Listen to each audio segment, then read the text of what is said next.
Meditation is about stepping fully into your life. It's not about clearing your mind, but about making space. Space to breathe, to reset, to notice the moments already here, and maybe, just maybe, to meet the person in charge who's been with you all along. We experience 1,000 waking minutes on average every day. How are you spending yours? I'm Dr. Wendy Bazilian, and you're listening to 1,000 Waking Minutes. I can't wait to connect with you here with practical ways to eat well, move daily, and be healthy, to optimize every waking minute you live for a happier, healthier life. Thank you for sharing some of your waking minutes with me today. Let's get started. I'm saying yes to better days, yes. I'm on my way, yes. It's gonna be okay, yeah.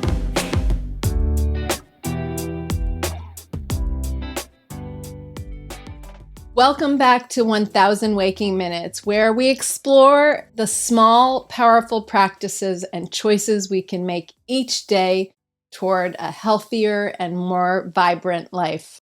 I'm Dr. Wendy Bazilian, and today we're talking about meditation. It's a be healthy practice in our eat well, move daily, be healthy approach together. And we're talking about meditation today in a way that's totally approachable and real life. Now, I'm no meditation guru, and I don't even do it every single day. And guess what? You don't have to be a monk on a mountaintop to do meditation.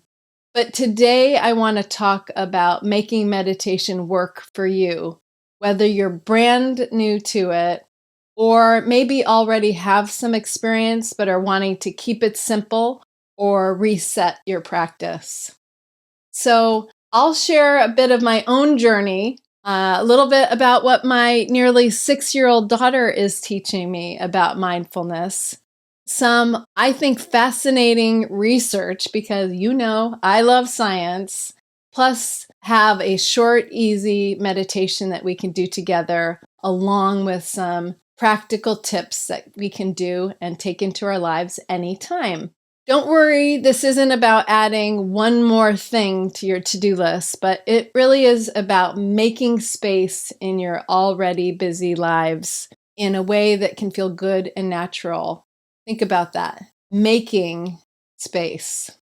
So let me tell you a little bit about my real introduction to meditation. Rather, it was my experience with Transcendental Meditation and how meditation really found me. I'll take you back a little bit to when I was 17 years old. My now husband, Jason, and I, some of you may know as listeners, we were high school sweethearts.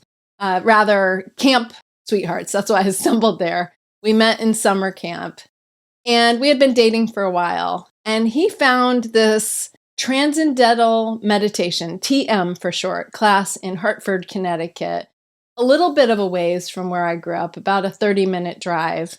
And he invited me to join this class, something we could do together.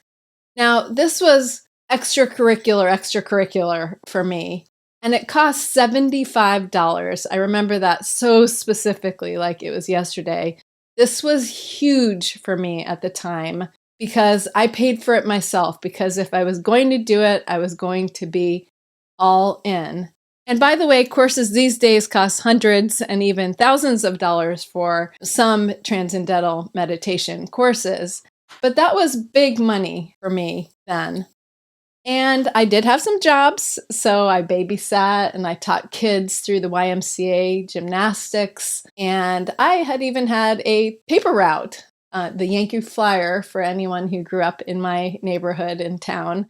The Yankee Flyer was my weekly route for many years. So I had saved up a little bit of money from this. We went to our TM classes from a real teacher in Hartford on Sundays for a series of weeks. I feel like it was maybe 6 sessions, if I were to guess and remember.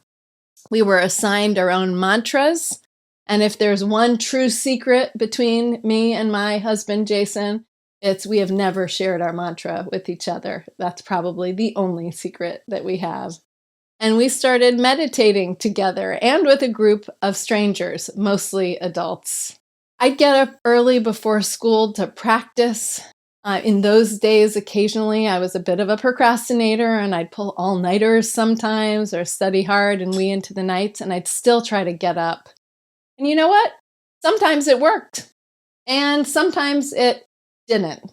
I say didn't in little air quotes if you can't see me and you're just listening, because it probably did always work to a degree.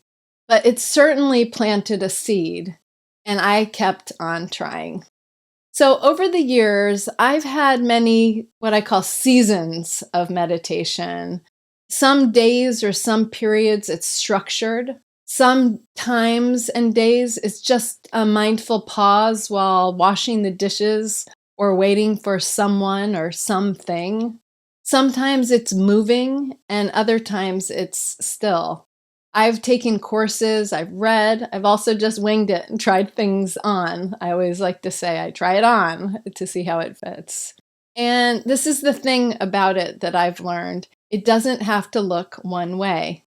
In fact, meditation at its core is simply taking time to quiet the mind's chatter. And it's often done through focusing on a single point of reference, maybe like your breathing or some bodily sensations, maybe a word or a phrase or a visual. It's by being present in a single simple act. Now, before I share a few of the many scientifically backed benefits of meditating, I want to do something I haven't heard many others do. Because I know that some people I've interacted with over the years, clients and friends, maybe even you, have entered into the topic of meditation from a variety of places and notions, sometimes preconceived ideas or imaginations, sometimes expectations, as well as some deep study at times. And some feel a little bit sort of fearful or distant from it, like it's a little bit too woo-woo to sort of get a grasp on or even know where to start. So I thought I'd mention briefly what meditation is not. Meditation is not inherently religious. To quote the famous actor Hugh Jackman of stage and screen, as we've all enjoyed, I think we've all enjoyed, I love his work. He's spoken on his journey with meditation, and I think he captures it really well with a quote. So I wanted to share his quote about this. And I quote, "You can be an atheist that meditates. You can be a Christian who meditates, a Muslim who meditates. It's like saying, is walking a religious thing? No, it's available to anyone, and the quality of your life is changed forever." End quote. I think that really captures it. It's like walking. It's something that all of us can do, and it's not inherently religious. The second piece is that meditation is not judgmental. There's no I can't or I'm bad at meditation. It's not competitive. There's no judgment whatsoever. Meditation also, I'd like to think of it as not being a talent. No one is better than anyone else. It's a practice unto itself. You may advance your own practice, but it's not an inherent talent or a skill that you get and achieve better than another. And finally, meditation is not linear. What I mean by that is with practice, you can certainly improve in terms of how you're able to start a meditation or maybe flow with the meditation or feel the benefits. But even for long-term practitioners, there are days when it feels clunkier or tougher to settle down or settle in. It can be more difficult at some times than others to be present in the moment or in your body. You just keep doing it, and that's the evolution. So that's what meditation is not. And now we're going to explore the benefits of what meditation can do for the body and why meditation is more powerful than we may have thought. So you know I love good science-backed reason and rationale for making the small changes in our day. So I want to share some research with you. that shows that meditation can help, especially with things like pain and migraines and even aging at the cellular level. And by the way, there are literally hundreds of published papers, research studies on meditation for a variety of conditions and symptoms and proposed benefit, showing that regular meditation can help reduce stress, anxiety, tension, help with sleep and insomnia. It can help with blood pressure and sickness. It can even help ward off the common cold. So I want to share just a couple science-backed benefits that may apply to you. Number one, for pain. A 2025 study just published in the Biological Psychiatry journal found that mindfulness meditation can reduce pain perception by activating natural pain relief pathways in the brain. These were measured through validated subjective survey tools, but also by functional brain MRIs that measures where the brain centers light up in different responses, like the pain center. And this was statistically significant and compared to a variety of controls, including a placebo cream that was applied to an area of pain. So is that mind over matter? Well, it looks like science says that it is. So number two, for migraines, a specific type of pain, but something that thousands and thousands of people, including myself, suffer, and it can be very debilitating. Another recent study, and some studies before it, but a recent study showed that while it may not prevent migraines, it can affect how people experience them. People practicing mindfulness-based stress reduction have shown to have beneficially altered pain perception and responses to migraines. In other words, they felt less severe, the headaches. They had improved well-being, including lesser anxiety and fear around having a migraine. And other studies have shown that spiritual mindfulness can result in fewer migraines or less severe pain associated with those migraines, not by eliminating the migraine, but by changing the perception to it. I think that's pretty cool. Another benefit is boosting creativity. So go figure on that. A study in the Leiden University in the Netherlands found that even those new to meditation, so listen up if you're a beginner, those new to meditation experiences get a tangible boost in creativity after just a short session. So it is definitely worth trying. And the proof is in your own creative output, so you can put this to the test yourself. And finally, just one more benefit I want to share today: help with stress and potentially with aging. If you want a natural way to slow aging or to age gracefully, a growing body of research shows that meditation can almost short-circuit aging on a cellular level. And it might just be the closest thing to having actually an anti-aging or a slowing aging tool. One study found that just 15 minutes of daily meditation helped preserve and lengthen the telomeres by putting a cap sort of on our DNA, on our chromosomes, that help protect the cells and the telomeres from shortening, which is a part of the sign of aging. And it seems like meditation may help slow this process down. Another thing that's very cool and worth the effort and the time to make space for meditation. And as I mentioned, there's much more research that has been linked to mindfulness meditation to a host of health benefits, from reduced blood pressure, helping with the anxiety, stress, burnout in the workplace, as well as overall well-being, and so much more. So the big takeaway here is that meditation isn't just about relaxation. It's almost like a superpower for your body and your brain. Now, here's the thing. This is maybe brief, but I think an important aside. I've noticed that kids seem to really get it early on.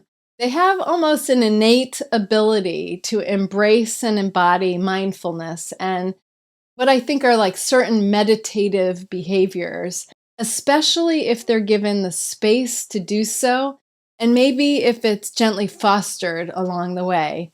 And we can learn from this. I've been observing it in the school where my daughter attends, and just out when I've been interacting with others and on the playgrounds. So I'll give you a couple recent examples from my own soon to be 6-year-old. The other day, just in this last week, and I recorded it real quick because I was thinking about this topic and making this into an episode, my daughter sort of spontaneously mused. And if you have children or you can remember periods where they just sort of blurt out of their mind the thing that came to mind, she was doing the back and forths with a full mouth of toothpaste in the bathroom, brushing her teeth. And she just sort of gurgled and gargled, and then I had her repeat it. She said, "Mama, get ready to meet the master. Are you ready to meet the master? You've already met the master because the master is you." And I just sort of paused and looked around into an empty void, looked down at my daughter. I mean, how true is true? And where did that come from? She's not even 6. Just a little something out of the blue, it seemed. But she's already fostering a bit of mindfulness practice. She's picking it up from different places. There are practices now in her public school. And even when she was younger, different meditative books and practices and things that she's seen and experienced.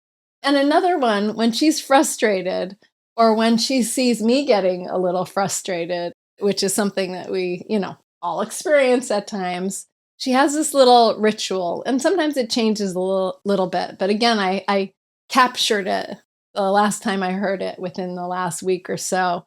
She puts her hands on her belly and she makes some little circles and little movements with her fingers. And she says in this made up little lyric, and I think she made it up. You can tell me if I'm wrong here. But she says, "Frustration isn't here to stay. So I'll try to stay calm and be happy and wash my worries away." And that is so much what I love, that meditation doesn't have to be complicated. That sort of is, in a nutshell, for me, what sort of captures what I think of as meditation and sort of being centered and making space for the moment. It can be as simple as a breath. It can be a phrase or a made-up rhyme. It can even be that tiny, quiet pause just before you blow out a candle.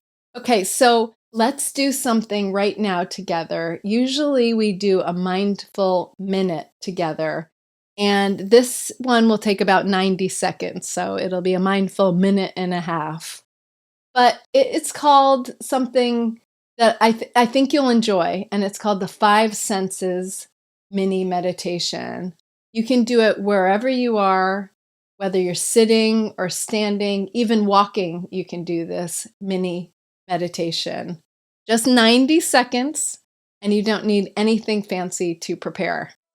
So first, I'm just going to ask you to sit or stand comfortably with your feet grounded for our first time together. And we'll start by taking one deep breath in through the nose and then exhale through the mouth.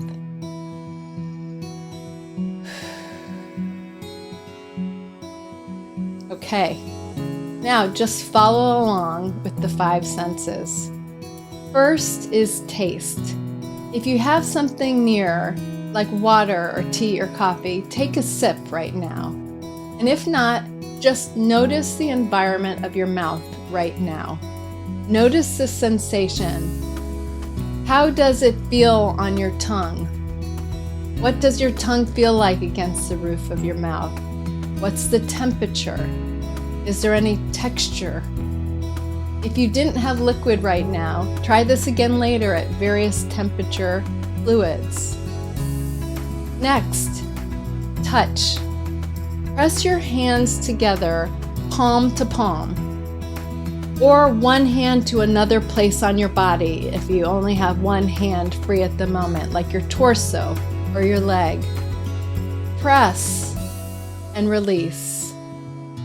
Press and release. Feel the contrast between tension and relaxation with the press and release. Next is sight. Look at something still, so somewhere in your room, outside, inside, anything in your space. Observe it, notice something about it. No judgment, just notice. And sound. Listen. What's the quietest sound you can hear right now? Maybe a hum in the background? Is it the sound of your breath? And finally, smell. Notice the air around you.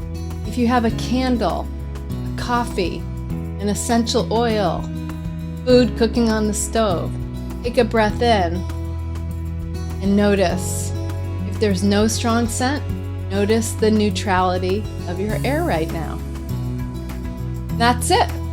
You just meditated. Totally done. Taste, touch, sight, sound, and smell.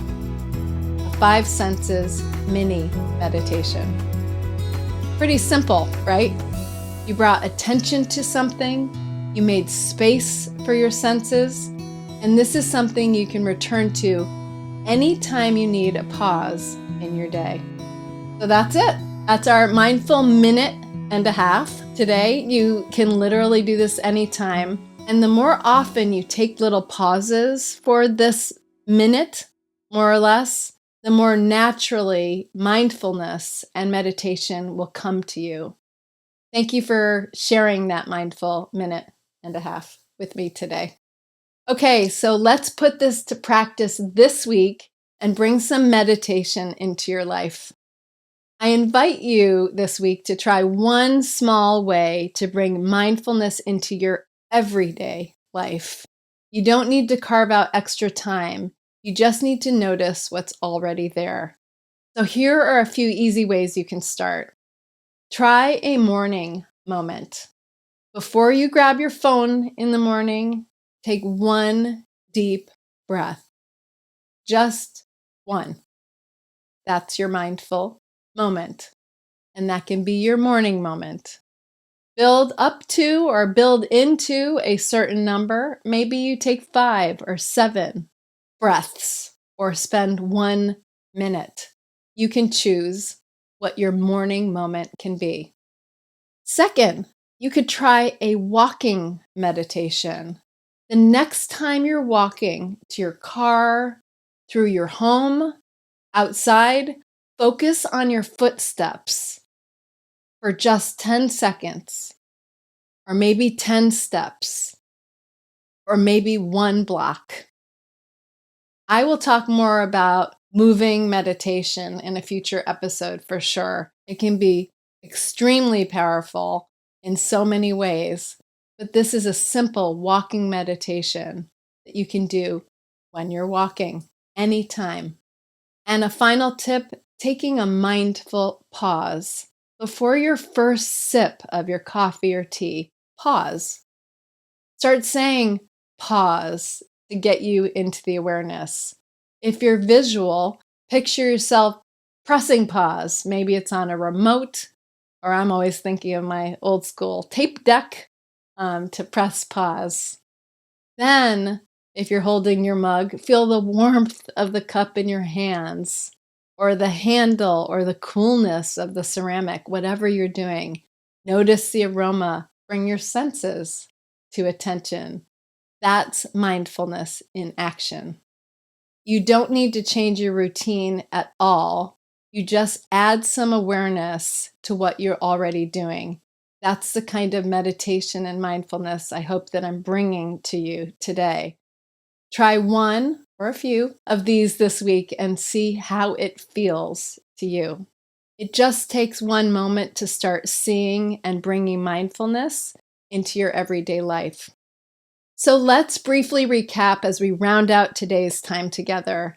Meditation isn't just nice. Science shows it actively reduces pain and stress and anxiety. It even impacts the way we age. Meditation isn't about perfection either. It's about the small moments of presence and bringing awareness.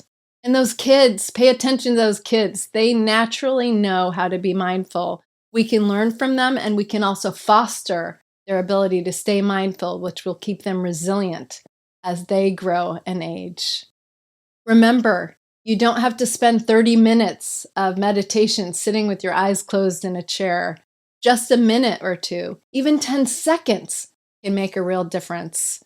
You can try that 5 senses mini meditation. Again, it regrounds you and it brings you right into your body. And this week, try one small way to bring mindfulness into your life, whether it's that deep breath, a mindful walk, or taking a pause before you sip your morning coffee. Thank you for sharing a few of your 1,000 waking minutes with me today. I hope you found something helpful or interesting to take with you.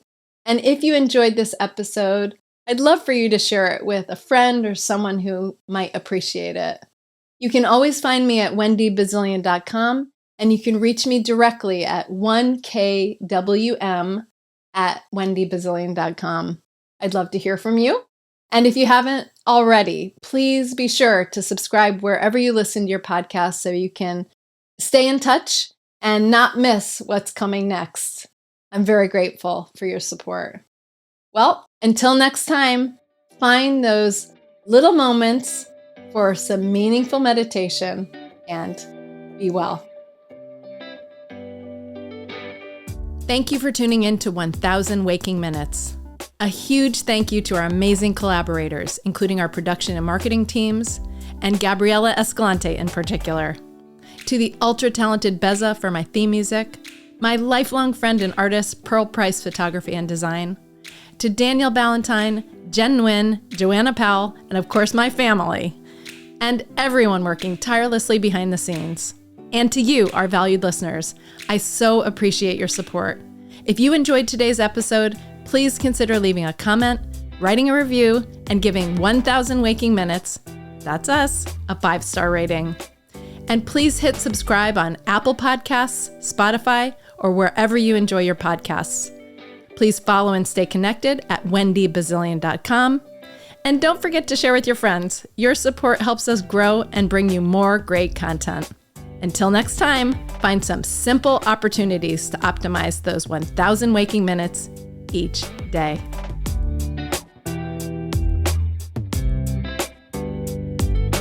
I'm saying yes to better days, yes, I'm all